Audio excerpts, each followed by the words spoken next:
It's Wednesday, July 27th. Welcome to this week's edition of CT Pulse on the HAN Network. I'm Kate Czaplinski with Josh Fisher.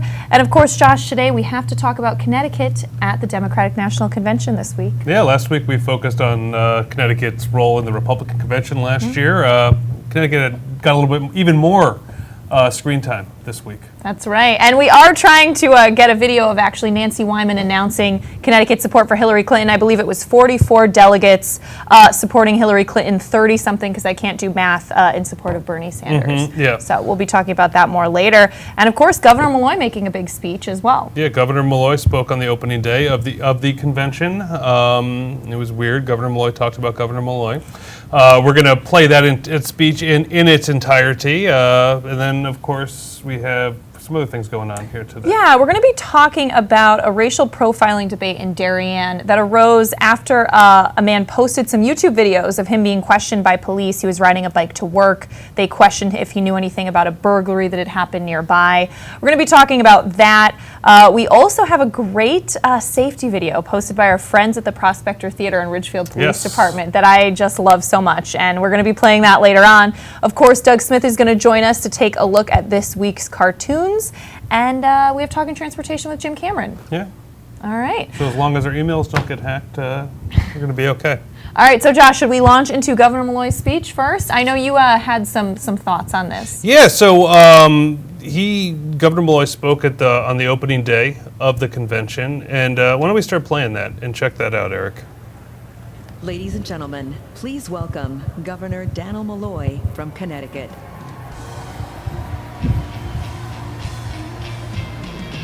Is there sound on this? Is there any sound on this thing?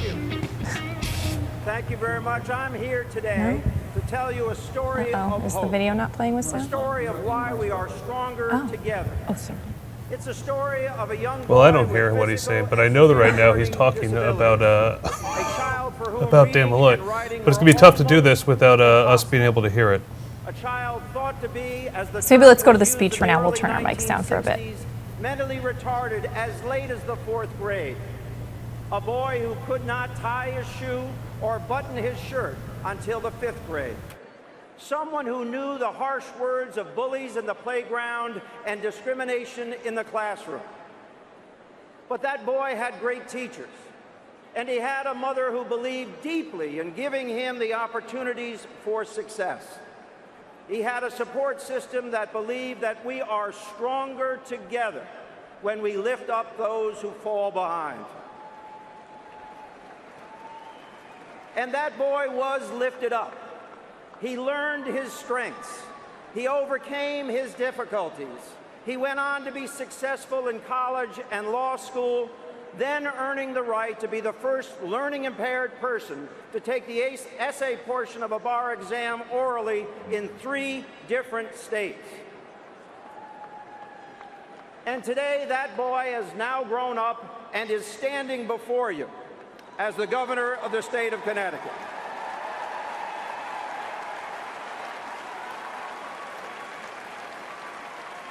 And proud to be addressing the Democratic National Convention. See, this is my story, a story of why we are stronger together. It's an American story. After all, our communities are bound by the shared understanding that we are stronger together, that we need to lift up our brothers and sisters and ignore the shouts and taunts of bullies amongst us. That is one reason why I'm a Democrat, and that is why I am proud to support Hillary Clinton for President of the United States.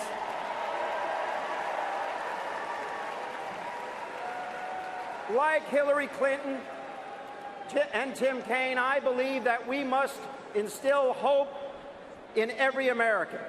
It doesn't matter their race or their gender or who they love or where their parents were born or their religion or what their learning abilities are. Every child, every American deserves to have an opportunity to be successful in this life.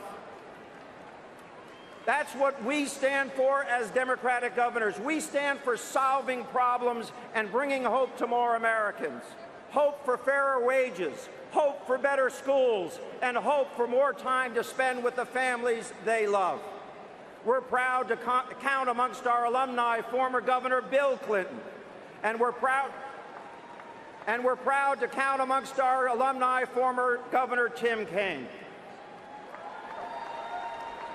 Tim Kaine, who as governor of Virginia led his state through the worst economic crisis since the Great Depression while creating jobs in the process.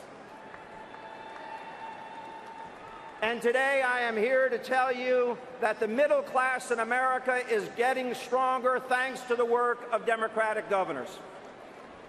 In Washington, D.C., Republicans will block any innovative idea that has a scarlet letter D for Democrat next to it.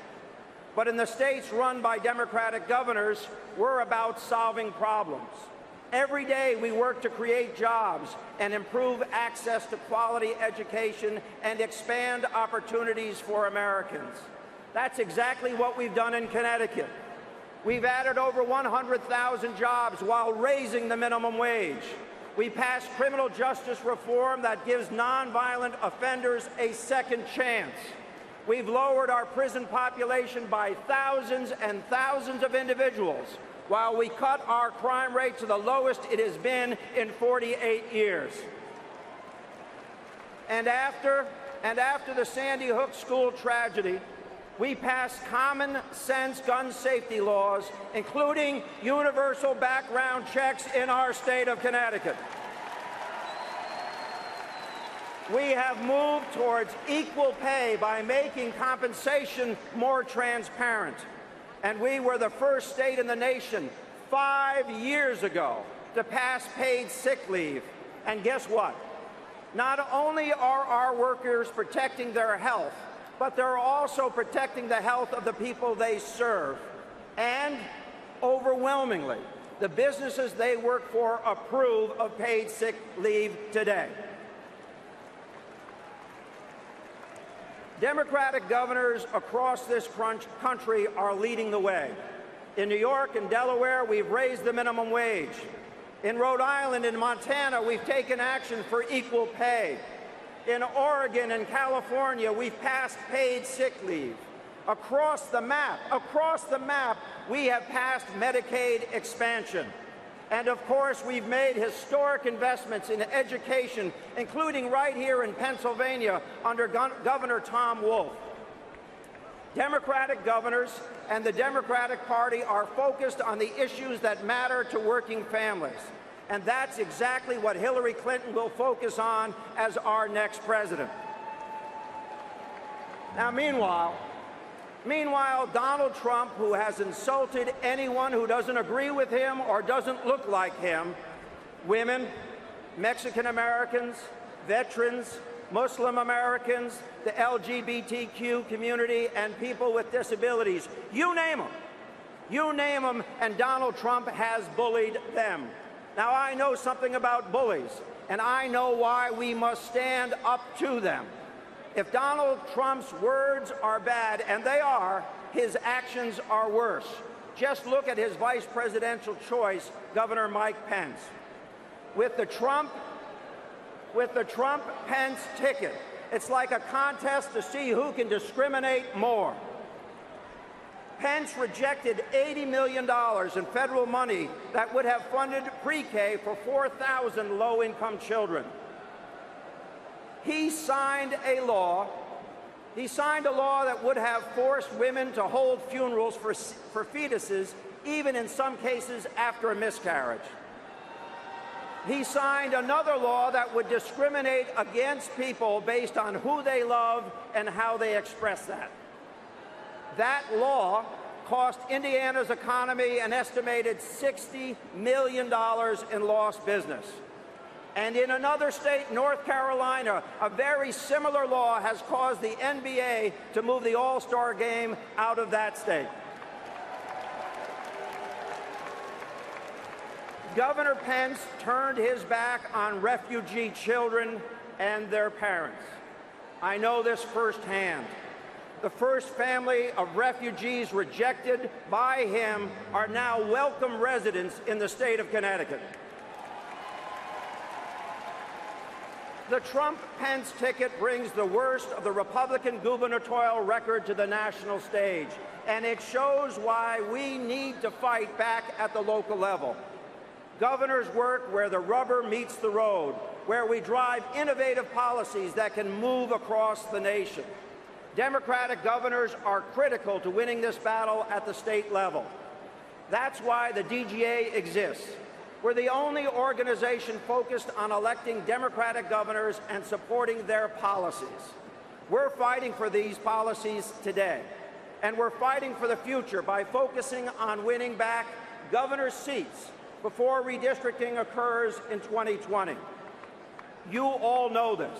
You know that the Republicans rigged the map in 2010. That's why we need strong Democratic governors to fight for fair maps and the policies that we all believe in and that should be coming out of the Congress of the United States. Together we can and will help lift up every American so that they can live the American dream. Because we as Democrats believe that we are stronger together. God bless you and thank you very much. Well, it's nice that Dan Malloy was able to travel all the way down to Philadelphia to find some Democrats who are willing to applaud for him. Well, you know, I saw a lot of interesting comments, obviously, on that YouTube video of his speech. I mean, mentioning the very low, record low approval rating. Lowest in the nation. And by the way, I do think that his story, obviously, on overcoming a learning disability is powerful, especially for other children that may be experiencing that. But it was a little, you're coming into it, you're like, wait, is this about him? Like, it just, yeah, I think for those of us in Connecticut, it might have rubbed some of us the wrong way. And then we've heard that story a million times. And granted, yes, he's there to present himself to a national audience in hope of, his, pipe dream to become president one day. But like, it's just typical Dan Malloy because it's all about Dan Malloy. I'm telling this sweet story and you're listening to it and you're thinking, oh, this is about Dan Malloy. Oh, no, wait, there's no way he's going to be using his time right now to spend 3 minutes on Maybe him. Maybe this is an example of someone like else. him. Right. Oh, no, of course it's about Dan Malloy and so I guess you could say that, bullying breeds bullies because what's Dan Malloy if nothing but a bully in Connecticut? He bullies anyone who's against him. He says that Donald Trump will bully anyone who doesn't look like Donald Trump. Well, thankfully, there's only one person in the world who looks like Donald Trump. I mean, unless we're in a Dr. Seuss, book or something. But I mean, he says every American deserves to have an opportunity, but I guess unless they live, all American children, unless they live in a Republican voting town in Connecticut where he took away all the educational sharing money in this past year. He did learn how to give a good speech despite all his disabilities, but he obviously didn't learn how to budget because, maybe he should have someone else doing that for him. I thought his attacks against Indiana Governor Mike Pence were interesting. He kind of went hard against him. I guess he saw that as his role there, kind of bringing up that Mike Pence did not welcome recent refugees that came into the country. He knows that firsthand because those refugees ended up making a home in Connecticut. Yeah, see, I wonder about that, though, because the governors have actually no right to it's the State Department that handles it. It's a federal thing that handles refugees and where they go. Governors don't. And maybe that's something, I don't know. I didn't check on that also. Yeah. But it kind of makes you wonder that. I'm sure Malloy took them in if they're willing to, move to Bridgeport and vote for the Democrats. Right? Josh had a lot to say about this I was surprised to find out that Indiana has $60 million in its economy. So that was kind of neat. That was kind of neat. But... and then the whole thing at the end about, the gerrymandering and about how we need to elect Democratic governors so that the districts aren't skewed towards Republicans. Give me a freaking break. Like Dan Malloy wouldn't skew any districts. But that's kind of your role when you're at the DNC to talk about how there should be more Democratic governors. But Dan Malloy is just full of such BS, Like it is just he's like a walking bag of nothing, and is just what good has he actually done in Connecticut? You could say the gun control stuff is good, all right, but I've been a supporter of some of his Second Chance Society initiatives as well too. I think some of those are good ideas. Yeah, most of which didn't even get through the legislature this year. So what good is the support? He'll beat anybody. all the focus, though, he talks about the scarlet letter of a D, and anything in Congress that has a D on it won't get done. What sort of Republican initiatives has he jumped onto? He talked at the beginning of this year's budget season about doing some things working with the Republicans, but it never happens. It just is. He's a joke. But what's going to be exciting, though, Kate, is when Hillary Clinton wins the presidency and names Dan Malloy into her cabinet, then Nancy Wyman becomes our governor. Yes, when we love Nancy Wyman. This was a photo that was tweeted out by the Connecticut Democrats because Nancy announced Connecticut's support for Hillary Clinton, 44 delegates, another 30 or so that supported Bernie Sanders. But last week when we talked about Republicans announcing their support for Donald Trump, we were the state of Pez, submarines, and a place where men are men and women are champions. Yes. This time, we were the home of the hamburger and pizza, and also some of the first state to raise minimum wage. So, it's always interesting to see what kind of they pick out. But Nancy did a great job. Although New York State has a higher minimum wage than Connecticut does, so I don't know what Connecticut has to brag about. Dan Malloy talked about the sick days, Right. He didn't talk about how one of the biggest corporations in America left Connecticut for, Still hurts. the People's Republic of Massachusetts. So that really shows you what a great job Dan Malloy's doing. But so that's just a little bit of us kind of following what's happening there, Josh. Also, hey, New Canaan resident Paul Simon performed. Well, you could say one thing's for sure. Dan Malloy sounded better than Paul Simon did. God, what a mistake that was. You can see that, he played, or he tried to do Bridge Over Troubled Water and was terrible on it. That was kind of more of an Art Garfunkel melody type song. And I know they wanted to link up the Bernie Bros and the Hill. No, it was a great song choice. Yeah, it was a great song choice. But it really wasn't, though, because it's such a slow song. Don't you want to have something like upbeat? I think we had a little Demi Julio down by the Lovato. schoolyard. Yeah. We had a little Demi Lovato. I missed the Demi Lovato. I saw her speaking, but I did actually change the channel. Well, hey, that was a little bit Governor Malloyish. It was more, maybe they're thinking that the power is coming in with people telling their personal stories, and then how that relates to their support for Hillary. Of course, because Demi Lovato's is about mental illness. And they want to talk about how, Trump made fun of the reporter from the New York Times who had a disability. Right. And that's that's just something that I know with all the focus groups and everything, that really hits home. No one agrees with that, obviously. Right. But, being a rich kid from Stanford to work your way up and all of a sudden become governor in Connecticut is really not that neat of an accomplishment. All right, Josh. So says Josh. Now, we should mention, don't agree? The New York Times just sent out some breaking news. Donald Trump challenging Russia to find Hillary Clinton's missing emails. So now he's getting a little backlash on this. If they're is he asking Russia to hack and to commit espionage? This is the quote from his press conference today. Russia, if you're listening, I hope you're able to find the 30,000 emails that are missing. I think you would probably be rewarded mightily by our press.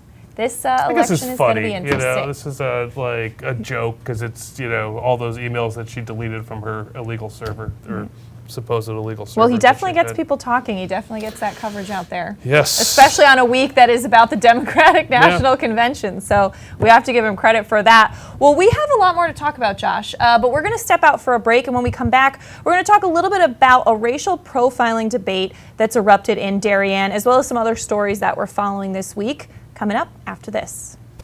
Have a sports injury or a slip and fall that needs immediate care?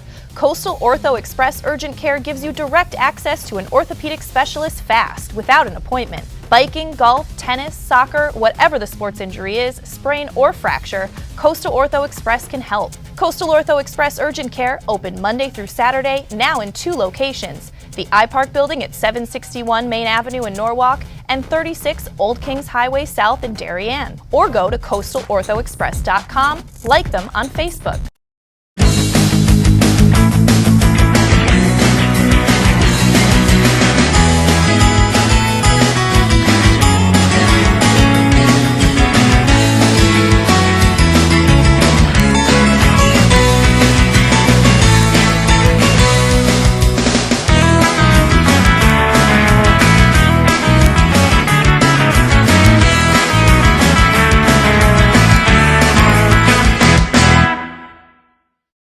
Warm weather, light breezes, boats are in the water. There's no better place to celebrate summer than the Dock Shop. Whether in Darien at 51 Tokenique Road or Westport at 609 Riverside Avenue, the Dock Shop is where you'll find everything you need to kick off summer. From the latest summer apparel to the newest fishing tackle, the Dock Shop will help you get the most out of your next beach day or harbor cruise. At the Dock Shop, you'll find a wonderful selection of items made in the USA and right here in New England, all with a distinct nautical flair. Boater, beach bum, fisherman, or simply love the coastal lifestyle, this is a unique place to shop. DockShop.com. For more than 50 years, Triple S has been Fairfield County's expert service for carpet, upholstery, and drapery cleaning. We provide the best in repairs and in-depth restoration, understanding fabrics and how to properly clean and restore them. Our staff will come to your home to clean your wall-to-wall carpet to perfection. We can also pick up your fine carpets and bring them to our facilities. With locations in Norwalk, Stamford, and Stratford, Triple S will get the job done fast, big or small. At Triple S, you can count on our people as well as our cleaning. Find us at triplesclean.com or 203-847-8000. I'm John Kovach. I'm a newspaper editor. I'm a high school football coach. I'm a television presenter. And I want you to love fishing as much as I do. Tune in to Yankee Fisherman, Thursdays at 1 on the HAN network. It's like going to the tackle shop without leaving your office. You're watching the HAN network, and you're not alone. More than 1.5 million viewers have watched our live sports, news, and entertainment broadcasting since the network launched in August 2015. Advertise on the network that reaches Fairfield County, Connecticut's most engaged audience. Contact Advertising Director Jessica Murrin at 203-273-7312 or email jessica@han.network. We're back on this week's edition of CT Pulse on the HAN Network. I'm Kate Czaplinski with Josh Fisher.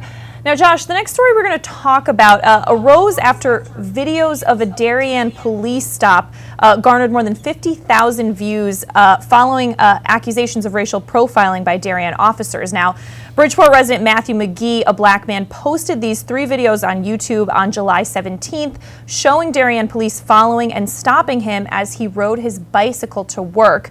Check out a clip from one of those videos. But you had a burglary, but I'm on a bike though, and I'm going on a job. I told you I've been here for 2 years.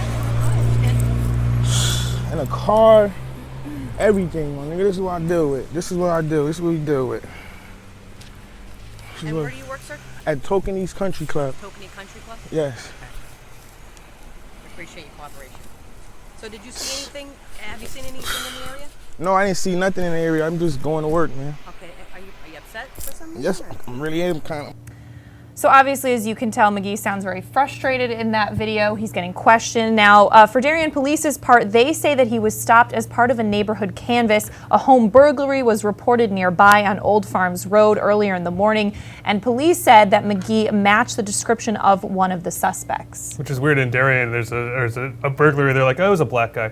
All right. So, I mean, it's definitely an uncomfortable situation, and you could see his frustration. The police officer was very kind to him, asked him, why are you getting upset? She was, trying to make this go as easily as possible, and then she asked him if he saw anything in the area, to which he says, no, I'm just going to work. He worked at the Tokenique Country Club. So now this ended up getting a lot of attention, and it led to U.S. Representative Jim Himes calling for a meeting to discuss race relations. In fact, this panel discussion focused on, does white privilege exist? Does institutional racism exist in Connecticut? And what can the average white person do regarding police brutality and the Black Lives Matter movement? So there was some interesting coverage on this from the Darien Times. But I think they brought up a lot of good points. In fact, Dr. Kalia Brown-Dean, who's a faculty member at Quinnipiac University, who has worked with Himes on voting rights laws in Connecticut and has contributed to NPR and the Washington Post, said there are practices in government that institutionalize racism in Connecticut. One of those examples she gave is all the prisons are located in suburban areas, not urban areas. Cheshire gets to count inmates in its census, and then they can go to the government and say, look at how many people we have below the poverty line. So I think they raised some interesting points and kind of talked about, some of the more uncomfortable situations. In fact, when it comes to white privilege, for example, a struggling white person who doesn't have a good job, doesn't have a lot of money might say, where's my white privilege? As a joke. But the fact is that in essence, you don't know it's there because it just is part of your daily life. the ways Right, that yeah. it's not built into some of the institutional racism that occurred in this country in the past, and maybe that still exists in the system in some ways. Yeah, and you can certainly see, I think, in a town like Darien, which is, 99.9% white, it's tough, and not all of Darien's privileged, but most of Darien is privileged, particularly when compared to the rest of the country.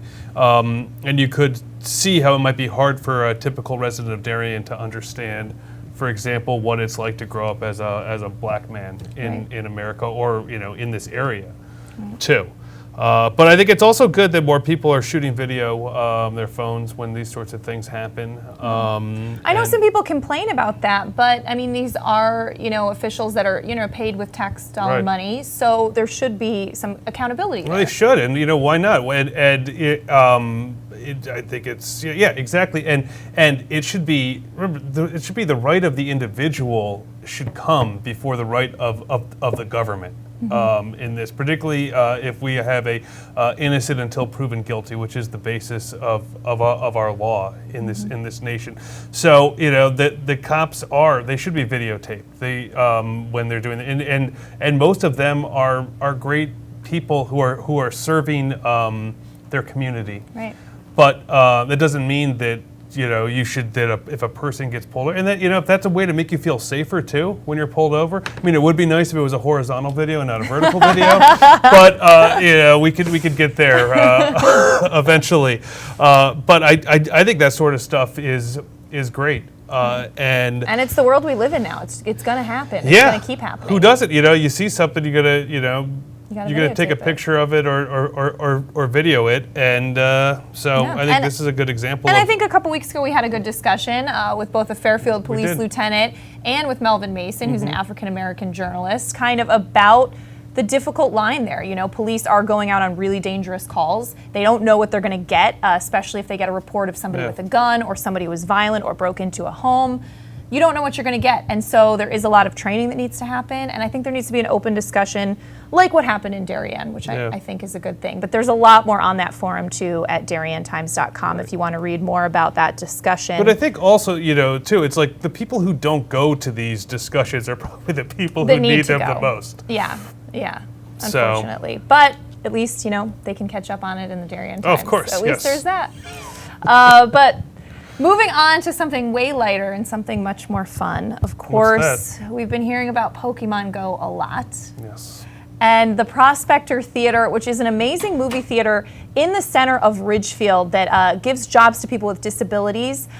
They made a great video with the Ridgefield Police Department about Pokemon Go safety. Check it out. Hi, I'm Captain Jeff Kreitz. I'm Officer Christopher DeFalco. And we're with the Ridgefield Police Department. So we're happy the community's out playing Pokemon Go. However, we do have some safety concerns and we want to make you aware of them. First off, trespassing. You should not enter a dwelling or the premises, and what I mean by premises is the property around, if you do not think you should be on there. If you have to think about it, you probably shouldn't be on that property. Yeah! Got him! No, I got him. The next is going to be pedestrian safety. You gotta take your heads up from the phones and take a look and be aware of your surroundings any time of day or night. Just because you're looking at the game, you can't assume other drivers are going to be looking for you, and we want to make sure that you stay safe. It's tough enough staying afloat with the workload we have. Please be aware of your surroundings. Did you at least get it? I did. The next thing added onto that is going to be don't Pokemon and drive. For all of our players that drive, which is quite a few, you can't drive and Pokemon. You're going to get into an accident, you're going to get hurt. And any game that you get hurt isn't a fun game at all.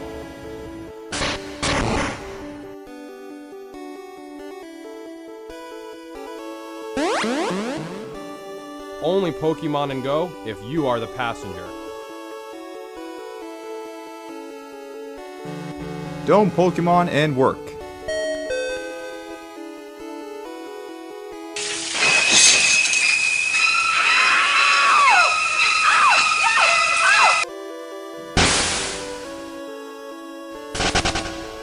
Whether you're a doctor or projectionist, if you need to ride a bike while Pokemoning, use a tandem bike. So we're happy to see everybody out there playing the Pokemon Go game. 198 HQ, I have an unauthorized Pokemon. I'll advise. They get out in the community, see the community, and interact with one another.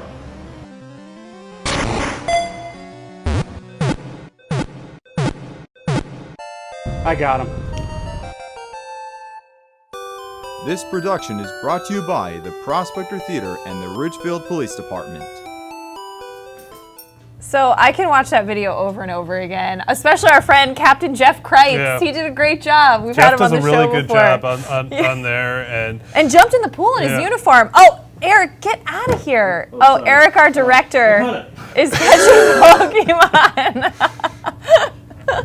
So you have the specialty. There's usually Pokemon all around Kate. now you said when you were out yesterday, you saw a kid riding a bike. I catching saw 4 Pokemon. kids, and then there was and they were then all stopped at an intersection, Pokemoning, and then Pokemoning. I came back like 3 minutes later, and then they're all kind of like, some of them are on their bike Pokemon, some of them are in a little park. These weren't and- tandem bikes? No, but I'm like, does the Ridgefield Police Department have an official like tandem bike? Because that'd be pretty I cool. hope so. I really hope so. It might be the Prospector Theaters, but That would make more sense. that but would make more sense. But that was just a great video. And hey, some safety tips worth remembering, of course. Now, Josh, we have Talking Transportation with Jim Cameron. What is he tackling this week? We're taking a look back at sound barriers, to keep the sound out. It's, I don't know how well they do now with Pokemon, keeping Pokemon out. But they, line I-95 and the Merritt Parkway. And Mr. Cameron gives us a look at why we have them, if they're needed, and the cost. All right, let's check that out. Here's a quiz question for you. What costs $1.5 million a mile and does nothing? I'm Jim Cameron for Talking Transportation, commentary and analysis on getting around in Connecticut. $1.5 million a mile. Is that the cost of building a new lane on I-95? Ha! That's more like $20 million a mile. No, $1.5 million a mile would buy you, well, a sound barrier on that crowded highway. This is all according to testimony by the Connecticut Department of Transportation's commissioner. Now, I'm not going to win many friends among my neighbors in the Gold Coast of Connecticut, but I don't see why they should be asking the government to subsidize their peace and quiet. After all, most of them bought houses near the highway, I-95, or even the Merritt, benefiting from speedy access to those roadways, and they should have known full well that being that close would subject them to some noise. Do you have any sympathy for those who buy their homes next to airport runways and then complain about the jets? Neither do I. The first sections of what became I-95 were built in Darien in 1954, long before most current residents came to that town. Sure, traffic has increased on I-95 over the years. We are well over capacity on all of the interstate highways, but thinking that the solution to highway noise is to create a walled concrete canyon through our coastal communities paid for by others, I think is selfish and short-sighted. Full disclosure, I live about, a quarter of a mile from I-95. Yes, on a quiet summer's night, I can hear the trucks as they whiz by at 70 miles an hour, especially when they're jake braking. That's illegal in many states, but you know the sound. And yes, there is a wooden sound barrier between me and the road, which helps a bit. I try to think of all that highway noise as surf at the beach. But when shopping for my current home, I knew that highway noise was the price I would pay for being so close to an on-ramp. Some neighbors in my and many other Gold Coast towns want the state, or Uncle Sam, to build miles and miles of new sound barriers to cushion their karmic calm. But why should the few benefit at the expense of so many? Can we really argue that someone in Tolland or Torrington should pay for sound barriers in Westport or Greenwich? Sound barriers seem to be a waste of money. They don't reduce accidents, improve safety, or solve congestion. 2 miles of sound barriers would buy a new rail car and met passengers off the road. And sound barriers are often just sound reflectors, not absorbers, only bouncing the sound off to bother others. Consider instead these alternatives. Number 1, soundproof the homes. This has worked well for neighbors of big airports and is probably cheaper than soundproofing entire neighborhoods. And insulation against noise also insulates against heat loss, saving energy. Number 2, explore rubberized asphalt. Reduce the road noise at its source, literally where the rubber meets the road. Using new road surfaces, some highways have seen a 12 decibel reduction in noise. Rubberized asphalt also reuses 12 million junked tires every year. Number 3, pay for it yourself. Let the neighborhood associations affected by road noise create special taxing zones to collect funds to build sound barriers that they will benefit from, both with reduced noise and resulting increased home valuations. I can think of any number of better places to spend federal tax dollars to improve mass transit than by building sound barriers on our highways. Can't you? Jim Cameron for Talking Transportation. Walter Stewart's Market in New Canaan is your time-saving local shopping destination for the best of spring. Find many of your favorite products, from great specials on everyday items to the freshest organic produce, artisanal cheeses, and grass-fed steaks. Drop off your knives to be sharpened, grab a beautiful bouquet of spring flowers, and stop in next door for a wine tasting. Plus, their personable staff is always ready to lend a helping hand. So stop in to Walter Stewart's Market, 229 Elm Street today, or shop online at stewartsmarket.com. Mosquitoes, ticks, gone. Guaranteed. That's what Mosquito Squad guarantees as America's most trusted mosquito and tick control company. Locally owned and operated, over 90,000 homes have been protected by Mosquito Squad using their dual protection method for season-long protection, which includes barrier spray service for eliminating mosquitoes and adult ticks, as well as supplemental programs to increase tick control. They use only USDA organic options, which are safe and non-toxic. Contact them today at www.squadctny.com or 203-893-4309. Mosquito Squad. No bugs, no bites, no kidding. At Cabbage Patch Nursery School in Ridgefield, playtime is learning time. Using out-of-the-box activities and programs in science, dance, Spanish, Taekwondo, and so much more, learning is made fun. Aside from interactive classrooms, our center features a sensory room, computer lab, and a large outdoor space for playtime fun. Our carefully chosen staff believe in a supportive, safe environment and keeping you updated on your little one's experience. Cabbage Patch Ridgefield, helping shape your child's future. 29 Farrar Lane in Ridgefield. Call 203-340-1250 to register today. I'm Frank Granito. And I'm Donald Ing for the HAN Network. Tune in to Nutmeg Sports Monday through Wednesday, where we bring you all the top stories for Connecticut sports. From players and coaches' interviews to expert opinions with local sports editors, no one gets you closer to Connecticut's games than Nutmeg Sports. Nutmeg Sports, Monday through Wednesday at 2 p.m. on the HAN Network.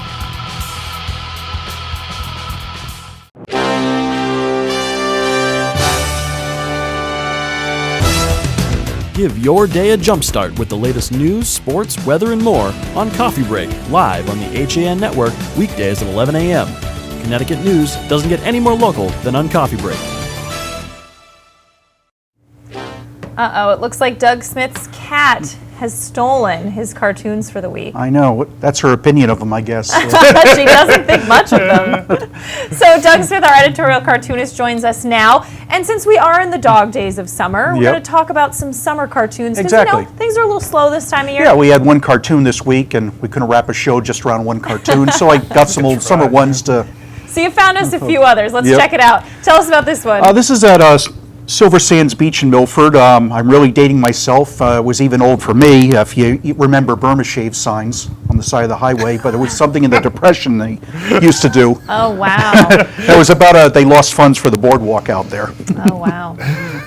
And I love this one. Fall election campaign is a dark cloud in the distance, but these guys are trying to golf. They say, don't worry about it. We'll finish the game before it hits. Yep.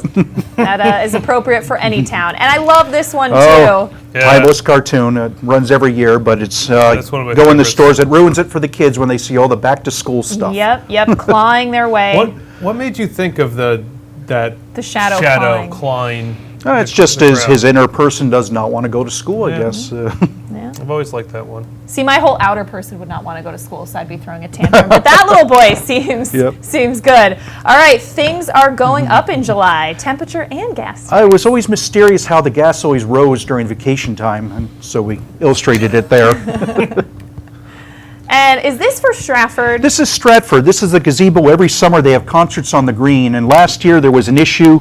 The band was trying to play, and parents were just letting their kids run up on the gazebo and interfere, and it was getting in the way. So there were some angry letters about that. Yeah, so this is a good solution on how we can prevent that. There you go. I Get like off it. my gazebo. It fits in with Shark Week this week on the Sci-Fi Channel. It does. It's like every week. Oh yeah, the new Sharknado. Yep.